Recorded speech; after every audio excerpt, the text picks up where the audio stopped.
তুমি দান করতে চাও তাই না? তাহলে সত্যি সত্যি দান করো না, এরকম দান করার অ্যাক্টিং করো না। আমি জানিও তোমার বন্ধু। তুমি এখানে যে দান করার অ্যাক্টিংটা করলে না, এবার আমরা সত্যিই করব। তোমার মনে এসছে তাই না দান করার কথা? চলো আমরা সেটা পূরণ করি। আমি জানি যে ভালোবাসা কি। আমি তোমাকে ভালোবাসি, তোমার টাকা পয়সাকে না। তোমার মনকে ভালোবাসি, তোমার শরীরকে না। তুই জানিস, ভালো বউ না কপাল করে পাওয়া যায়।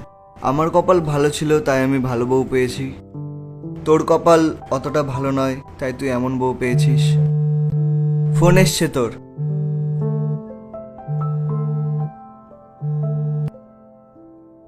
হ্যালো। শোনো, আমার না ভুল হয়ে গেছে, প্লিজ আমাকে ক্ষমা করে দাও। আসলে সংসারের অভাবের কারণে রাগের মাথায় জানি না আমি তোমাকে কি কি বলে দিয়েছি। সরি। আচ্ছা ঠিক আছে। তুমি তাড়াতাড়ি বাড়ি চলে আসো। আচ্ছা ঠিক আছে, রাখছি।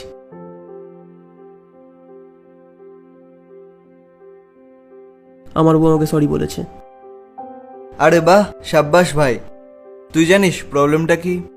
এই যে আমরা ছেলেরা, আমরা চাই যে আমাদের বউ সীতা মায়ের মতো হোক, কিন্তু আমরা ভগবান রামের মতো নই। আর ওদিকে প্রত্যেক মেয়েরা চায় যে তাদের বর প্রভু রামের মতো হোক, আর নিজেরা সীতা মায়ের মতো হতে পারবে না। এটাই হলো আমাদের প্রবলেম, বুঝলি তো? তুই ঠিকই বলেছিস ভাই, সব বউর একই রকম হয় না। আমার বউ খুব ভালো।